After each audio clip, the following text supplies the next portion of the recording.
الحمد لله رب العالمين والصلاة والسلام على سيد الأنبياء والمرسلين وعلى آله وأصحابه ومن تبعهم بإحسان إلى يوم الدين.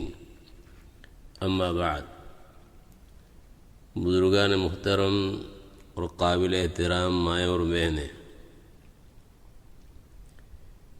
ماہ رمضان المبارک بڑی تیزی کے ساتھ گزر رہا ہے. اس میں جہاں اور چیزوں کا اور عبادات کا اہتمام کرنا ہے، وہاں دعا کا بطور خاص اہتمام کرنا ہے. دعا ایک عجیب و غریب عبادت ہے. دوسری عبادتیں اگر دنیا کے لیے ہو تو عبادت نہیں رہتی، مگر دعا ایک ایسی چیز ہے کہ یہ اگر دنیا کے لیے ہی ہو مگر ناجائز امر کے لیے نہ ہو تب بھی عبادت ہے، وہ ثواب ملتا ہے. اب چاہے وہ چھوٹی چیز مانگ رہا ہو، چاہے بڑی چیز مانگ رہا ہو، مال و دولت مانگ رہا ہو یا کوئی اور دنیاوی حاجت، اس صورت میں بھی جب دنیا مانگ رہا ہے وہ ثواب کا مستحق بن رہا ہے، برخلاف اور عبادات کے کہ اگر ان میں دنیاوی حاجت مطلوب ہو تو ثواب نہیں ملتا. دعا میں یہ خصوصیت اس لیے ہے کہ دعا سراسر نیاز مندی ہے، عجز ہے، انکسار ہے، اظہار عبدیت ہے، اپنے احتیاج کا اظہار ہے. اور جب دنیا مانگ رہا ہو تو اس موقع پر بھی یہ چیزیں پائی ہی جا رہی ہے، نیاز مندی، عجز و انکسار اس کا تحقق ہو ہی رہا ہے. پھر یہ ایک ایسی عجیب و غریب عبادت ہے کہ جس میں نہ کسی وقت کی شرط ہے، نہ عربی زبان کی قید ہے، نہ وضو کی شرط ہے، نہ کوئی مقدار معین ہے، نہ قبلے کی جہت یہ شرط، نہ کوئی اور قید. اس میں اپنے مولا کے آگے صرف عاجزی، نیاز مندی، فروتنی اور اپنی احتیاط کا اظہار، بس یہ کافی ہے. اس سے یہ معلوم ہوا کہ اگر محض زبان سے کہہ دیا، زبانی دعا کر لی، جیسے آموختہ اور دور سنایا جاتا ہے، رٹا ہوا وہ پڑھ لیا، حضور قلب نہیں، خشوع نہیں، دل میں اپنی عاجزی کا تصور نہیں، تو پھر یہ دعا ہی نہیں ہے. دعا میں جب تک پورے طور پر قلب کو حاضر نہیں کرے گا، عاجزی کے اور فروتنی کے آثار اس پر نمایاں اور ظاہر نہیں ہوں گے، وہ دعا نہیں خیال کی جا سکتی. اور اگر مان لو اس کے باوجود کسی کی دعا قبول ہو گئی تو اس کو یہ سمجھنا چاہیے کہ اللہ تعالیٰ کا مجھ پر یہ احسان ہے، ابتدائی احسان ہے، یہ دعا کا اثر نہیں ہے. پھر یہ جو دعائیں مانگنی ہے تو ایسا نہیں کہ امور غیر اختیاریہ ہی کے ساتھ، عام طور پر خیال ایسا ہے کہ جو امر اپنے اختیار سے باہر ہو، جو بات اپنے اختیار سے خارج ہو تو وہاں مجبور ہو کر دعا کرنا ہے. نہیں، امور اختیاریہ ہو تو اس میں بھی اسباب کو اختیار کرنا ہے، تدبیر کرنا ہے، کسب کرنا ہے، اور پھر دعا بھی ساتھ ساتھ کرنا ہے، کیونکہ اسباب میں تاثیر اللہ تبارک و تعالیٰ کے پیدا کرنے سے ہوتی ہے. تو اسباب کے بھروسے سے دعا سے غفلت نہیں کرنی چاہیے. تو حاصل یہ ہے کہ چاہے امور اختیاریہ ہوں چاہے امور غیر اختیاریہ، دونوں میں دعا کا اہتمام ہونا چاہیے. امور اختیاریہ میں بلا تدبیر کے، بلا کسب کے صرف دعا پر اکتفا یہ بھی مناسب نہیں ہے، یہ بھی عقل مند انسان کو زیب نہیں دیتا. اسباب اختیار کرے، اسباب اختیار کرنے کے بعد اسباب پر کلی بھروسہ نہ کرتے ہوئے رب تبارک و تعالیٰ کی حضور اپنے ہاتھ پھیلائے. بعض مرتبہ انسان یہ خیال کرتا ہے کہ ہم تو دعا کے قابل ہی نہیں ہیں، ہم دعا کے قابل نہیں. یہ جو خیال ہے یہ شیطانی وسوسہ ہے، لوگوں کے دلوں میں تواضع کے رنگ میں وہ ڈالتا ہے. شیطان دعا کی برکات سے محروم کرنے کے لیے ہمارے ذہن میں اس طریقے کا ایک حیلہ ڈال دیتا ہے، لہذا اس کے وسوسے میں نہیں آنا چاہیے. بھلا ہو برا ہو جو کچھ بھی ہو، اللہ کے دروازے پر آنا چاہیے اور اہتمام سے دعا کرنی چاہیے، اس لیے کہ دعا خالی نہیں جاتی. کچھ نہ ہو تو یہ کیا کچھ کم ہے کہ آخرت میں اس کا اجر و ثواب جمع رہے گا؟ لہذا دعا مانگی جائے اور پورے یقین کے ساتھ کہ اللہ تبارک و تعالی دعا قبول کریں گے. ادعوا اللہ وانتم موقنون بالاجابہ.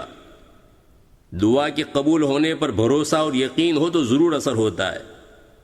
حضرت عقبہ ابن نافع، ان کو حضرت امیر معاویہ رضی اللہ تعالی عنہ نے ایک مہم پر روانہ فرمایا تھا. حضرت امیر معاویہ رضی اللہ تعالی عنہ کے عہد خلافت ہی میں انہوں نے قیروان شہر بسایا تھا، جو بہت گھنا جنگل تھا اور درندوں سے بھرا ہوا. حضرت عقبہ نے یہ خیال کیا کہ شہر بسانے کے لیے اس سے بہتر کوئی جگہ نہیں ہے.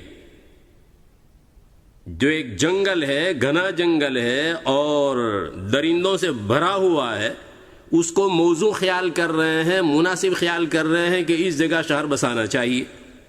انہوں نے لشکر میں جو 18 صحابہ کرام رضوان اللہ علیہم تھے ان کو جمع کیا اور ان کے ساتھ مل کر دعا کی. تو دیکھیے، پہلے دعا، اب اس کے بعد آواز لگا رہے ہیں، ایتھا السباع والحشرات نحن اصحاب رسول اللہ صلی اللہ علیہ وسلم ارحلوا عنا فإنا نازلون فمن وجدناہ بعد قتلناہ. اے درندو اور یہ کیڑے مکوڑوں، اے حشرات، ہم رسول اکرم صلی اللہ تعالی علیہ وسلم کے اصحاب ہیں. ہم یہاں ہم یہاں بسنا چاہتے ہیں، ہم یہاں قیام کرنا چاہتے ہیں، لہذا تم یہاں سے کوچ کرو. اس کے بعد جس کسی کو ہم پائیں گے ہم اسے قتل کر دیں گے. اس اعلان کا نتیجہ کیا ہوا؟ اعلان کا نتیجہ یہ ہوا کہ ان جانوروں میں سے کوئی بھی ایسا جانور نہیں تھا جو وہاں رہ گیا ہو. ہر ایک جانور بھاگ گیا، یہاں تک کہ جو درندے تھے وہ اپنے بچوں کو اٹھائے ہوئے لے جا رہے تھے. بھیڑیا اپنے بچوں کو، سانپ اپنے بچوں کو، اور سب ٹولیوں کے اور گروہ کی شکل میں نکلے جا رہے تھے. اور یہ منظر دیکھ کر بہت سے بربری مسلمان ہو گئے. یزید کے عہد حکومت میں متعدد علاقے فتح کرتے ہوئے جب افریقہ کے مغربی ساحل پر بحر ظلمات تک پہنچے، اٹلانٹک تک پہنچے، تو وہاں حضرت عقبہ اٹلانٹک کے کنارے سے اب واپس ہو رہے ہیں قیروان جانے کے لیے. اور راستے میں ایک جگہ ایسی آئی کہ جہاں پانی کا دور دور نشان نہیں تھا اور پورا لشکر پیاس سے بےتاب اور بے چین. حضرت عقبہ نے 2 رکعتیں پڑھ کے دعا کی. دعا سے فارغ ہوئے تھے کہ ان کے گھوڑے نے اپنی کھر سے زمین کو کھودنا شروع کیا. دیکھا تو ایک پتھر نظر آیا اور اس پتھر سے پانی پھوٹ نکلا. اب دیکھیے، یہ تھا دعا کا اثر. حضرت علاء ابن الحضرمی رضی اللہ تعالیٰ عنہ دور صدیقی میں جب مرتدین سے غزوے کے لیے آگے بڑھے، راستے میں دریا پڑا. ساتھیوں نے اس وجہ سے کہ کشتی ہے نہیں ٹھہرنے کو کہا، تو انہوں نے فرمایا کہ خلیفہ کا حکم ہے جلدی پہنچنے کا، اس لیے میں ٹھہر نہیں سکتا. اور یہ کہہ کر دعا کی کہ یا اللہ، جس طرح تو نے اپنے نبی موسیٰ علیہ السلام کی برکت سے بنو اسرائیل کے لیے دریا سے پار کرنے کا سامان کیا تھا، اسی طرح آج ہم کو ہمارے نبی محمد صلی اللہ تعالی علیہ وسلم کی برکت سے پار اتار دے. بنو اسرائیل حضرت موسیٰ علیہ السلام کی برکت سے پار اترے تھے، تو ہمارے نبی محمد عربی صلی اللہ تعالی علیہ وسلم کی برکت سے ہمیں پار اتار دے. دعا کی، دعا کر کے گھوڑا دریا میں ڈال دیا، دریا پایاب ہو گیا اور سارا لشکر پار ہو گیا. یہ ہے دعا کی تاثیر، یہ ہے دعا کا اثر. تو رب تبارک و تعالیٰ سنتے ہیں، لیکن ضرورت اس بات کی ہے کہ ہمیں یقین ہونا چاہیے کہ ہاں میری دعا ضرور قبول ہوگی اور رب تبارک و تعالیٰ ہماری دعا کو ضرور سنیں گے. حاجی چلپی یہ روم کے قسطنطین کے حنفی المسلک بڑے عارف گزرے ہیں. 944 میں ان کا انتقال ہوا ہے. انہوں نے اپنے والد علی ابن مؤید ان کا ذکر کرتے ہوئے فرمایا کہ میں نے اپنے والد سے استفادہ کیا، والد صاحب نے بھی مجھ سے استفادہ کیا، میں نے ان سے علم حاصل کیا، انہوں نے مجھ سے بھی علم حاصل کیا، اور میں نے اپنی اولاد کے لیے، میرا لڑکا احمد تھا تو احمد کے لیے اور بعد میں جو اولاد پیدا ہو ان کے لیے بھی اجازت حدیث میں نے ان سے لی. وہ یہ فرماتے ہیں کہ میرے والد نے مجھے ایک بات بتائی. انہوں نے فرمایا کہ جب آدمی ربنا 5 مرتبہ کہتا ہے تو اس کی دعا 5 مرتبہ ربنا ربنا ربنا کہتا ہے اور دعا کرتا ہے تو اس کی دعا سنی جاتی ہے، اس کی دعا قبول ہوتی ہے. اور اس کے لیے انہوں نے استدلال کیا حضرت ابراہیم علیہ السلام کے قرآن مجید میں مذکور واقعے سے. حضرت ابراہیم علیہ السلام رب تبارک و تعالیٰ کی جناب میں دعا فرما رہے ہیں، ربنا انی اسکنت من ذریتی بواد غیر ذی زرع عند بیتک المحرم. ایک ربنا یہ آیا. آگے فرما رہے ربنا لیقیموا الصلاة فاجعل افئدة من الناس تہوی الیہم وارزقہم من الثمرات لعلہم یشکرون. 2 ربنا ہوئے ہیں. آگے تیسرا ربنا، ربنا انك تعلم ما نخفي وما نعلن وما يخفى على الله من شيء في الارض ولا في السماء الحمد لله الذي وهب لي على الكبر اسماعيل واسحاق ان ربي لسميع الدعاء ربي اجعلني مقيم الصلاة ومن ذريتي. آگے آیا ہے 4 نمبر کا ربنا وتقبل دعاء. آگے 5 نمبر کا ربنا اغفر لی ولوالدی وللمؤمنین یوم یقوم الحساب. یہ سورہ ابراہیم میں آیت نمبر 37 سے 37 سے آیت نمبر 41 تک 5 مرتبہ ربنا ربنا ربنا آیا ہے. اس سے انہوں نے استدلال کیا اور دلیل پکڑی کہ ربنا ربنا ربنا اگر دعا میں 5 مرتبہ کہا جاتا ہے یا 5 مرتبہ ربنا کہو پھر اس کے بعد دعا کرو تو رب تبارک و تعالی دعا سنتے ہیں. یہ حاجی چلپی رومی وہ فرماتے ہیں کہ والد صاحب کی برکت سے مجھے استحضار ہوا دوسری دلیل کا، اور وہ کیا اللہ تبارک و تعالی سورہ آل عمران میں اولو الالباب و عقل مندوں کا تذکرہ کرتے ہوئے فرماتے ہیں کہ وہ دعا کرتے ہیں ربنا ما خلقت هذا باطلا سبحانك فقنا عذاب النار. ایک ربنا یہ ہوا. دوسرا ربنا انك من تدخل النار فقد اخزيته وما للظالمين من انصار. 2 ربنا ہوئے. تیسرا ربنا اننا سمعنا مناديا ينادي للإيمان ان آمنوا بربكم فآمنا. چوتھا ربنا فاغفر لنا ذنوبنا وكفر عنا سيئاتنا وتوفنا مع الأبرار. آگے 5واں ربنا وآتنا ما وعدتنا على رسلك ولا تخزنا يوم القيامة إنك لا تخلف الميعاد. یہ سورہ آل عمران میں آیت نمبر 191 سے 194 تک 5 مرتبہ ربنا آیا، اور 5 مرتبہ کے بعد کیا آ رہا ہے فاستجاب لهم ربهم فاستجاب لهم ربهم.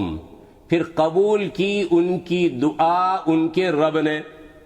تو زیادہ دلالت ہو رہی ہے 5 مرتبہ ربنا کے بعد دعا کی قبولیت پر فاستجاب لهم ربهم سے.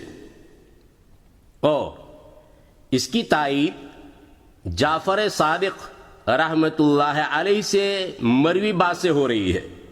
جعفر صادق فرماتے ہیں رحمت اللہ علیہ کہ جس کو کوئی امر درپیش ہو اور اس نے ربنا 5 دفعہ کہا تو اللہ تبارک و تعالی اس کو اس چیز سے نجات دیتے ہیں جس کا اسے خطرہ، جس کا اسے خوف، یا جو چیز وہ چاہتا ہے تو اللہ تبارک و تعالیٰ اسے عطا فرماتے ہیں۔ اور پھر اس کے بعد جعفر صادق رحمۃ اللہ علیہ نے اسی آیت قرآنیہ، انہی آیات قرآنیہ سے استدلال کیا، انہی آیات قرآنیہ کو پڑھا، ربنا ما خلقت ھذا باطلا سے۔